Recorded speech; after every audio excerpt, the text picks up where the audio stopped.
Saya Riri Mosmarina. Saya Fadlan Fatur Rahman. Saya Suci. Saya Raisa Riyadustami. Saya Aristawati. Kami dari kelompok 3 akan menampilkan hasil observasi implementasi kurikulum Merdeka di SMA Negeri 1 Kalianda, Lampung Selatan. Selamat menyaksikan.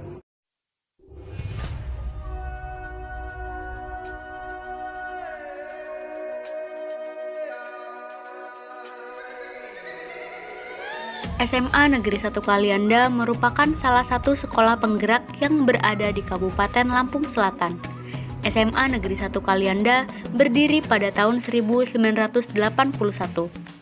Kurikulum yang digunakan di SMA Negeri 1 Kalianda adalah kurikulum Merdeka dan kurikulum K13. Kurikulum Merdeka diterapkan di kelas 10, sedangkan kelas 11 dan kelas 12 menggunakan kurikulum K13. Pemilihan SMA Negeri 1 Kalianda sebagai tempat observasi karena SMA tersebut merupakan salah satu SMA yang telah menerapkan kurikulum Merdeka dengan adanya berbagai proyek penguatan profil pelajar Pancasila. Selanjutnya, observasi ini bertujuan agar mahasiswa dapat memotret kegiatan pendidikan di suatu instansi yang dalam observasi ini yaitu di SMA Negeri 1 Kalianda dalam rangka menambah wawasan mahasiswa terkait pelaksanaan pembelajaran dengan kurikulum Merdeka yang telah dilaksanakan di sekolah ini, sehingga dapat dijadikan contoh dalam pelaksanaannya serta dapat meningkatkan kualitas pembelajaran di sekolah di mana mahasiswa tersebut mengajar. Selanjutnya adalah hasil observasi analisis kurikulum yang dilaksanakan di SMA Negeri 1 Kalianda. Kurikulum SMA Negeri 1 Kalianda disusun dengan memperhatikan keragaman potensi, minat, kecerdasan intelektual, emosional, spiritual, dan kinestetik. Kurikulum Merdeka yang diterapkan di SMA Negeri 1 Kalianda memiliki karakteristik diantaranya yang pertama, fokus terhadap materi yang esensial. Seperti yang sudah diketahui sebelumnya, kurikulum Merdeka ini lebih fokus terhadap materi esensial. Oleh karena itu, beban belajar di setiap mata pelajaran menjadi lebih sedikit. Hal ini menunjukkan bahwa kurikulum Merdeka lebih mengutamakan kualitas dibanding kuantitas. Yang kedua yaitu lebih fleksibel. Kurikulum Merdeka dinilai lebih fleksibel dibandingkan dengan kurikulum sebelumnya. Artinya, guru, siswa, dan sekolah dapat merdeka dalam melaksanakan kegiatan pembelajaran di sekolah. Sebagai contoh, siswa tidak lagi belajar di kelas dengan hanya membaca buku atau sekedar menghafal saja. Tetapi, siswa dapat belajar di mana saja untuk membuat suatu proyek atau menciptakan suatu karya. Berikut ini adalah tanggapan dari siswa dan guru terkait kurikulum Merdeka yang digunakan di SMA Negeri 1 Kalianda. Siapa namanya? Datul tentang kurikulum di SMA 1 Kalianda ini. Menurut saya, penerapan kurikulum Merdeka belajar di SMA Negeri 1 ini sangat menarik, menyenangkan karena kan kita belajar secara berkelompok, membuat kelompok, diskusi.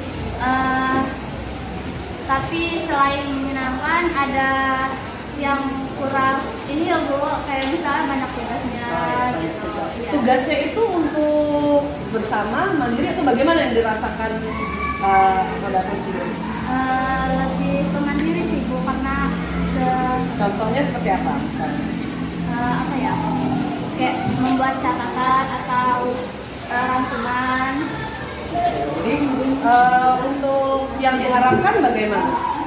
Apa nggak ada tugas atau penilaiannya bagaimana? Kalau menurut saya sih harapan saya di kurikulum Merdeka Belajar ini lebih lebih ditingkatkan lagi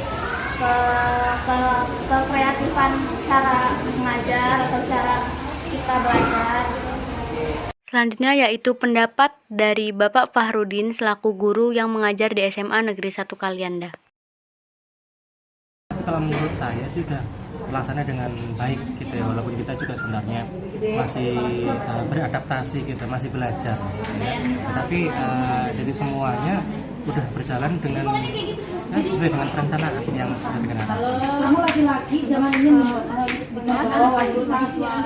susah.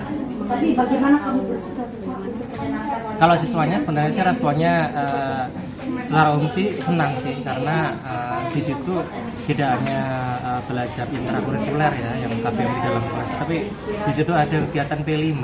Jadi banyak aktivitas siswa di luar kelas juga, mereka praktik penguatan proyek itu ya, proyek penguatan profil belajar Pancasila. Mereka responnya luar biasa, senang.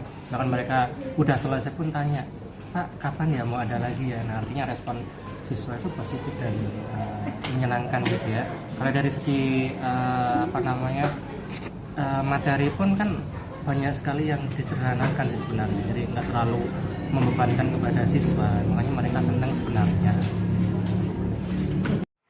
Yang terakhir adalah rekomendasi dari hasil observasi lapangan yang telah kelompok kami laksanakan, diantaranya yaitu sebagai berikut. Yang pertama, rekomendasi bagi mahasiswa. Dengan adanya kegiatan ini, diharapkan setelah observasi berlangsung, mahasiswa dapat meningkatkan kompetensi dan profesionalitasnya demi pendidikan Indonesia yang lebih baik lagi. Yang kedua adalah rekomendasi bagi sekolah. Dengan adanya kegiatan ini, diharapkan sekolah yang menjadi mitra dapat terus menjalin kerjasama dengan pihak perguruan tinggi agar kualitas sekolah dapat terus meningkat.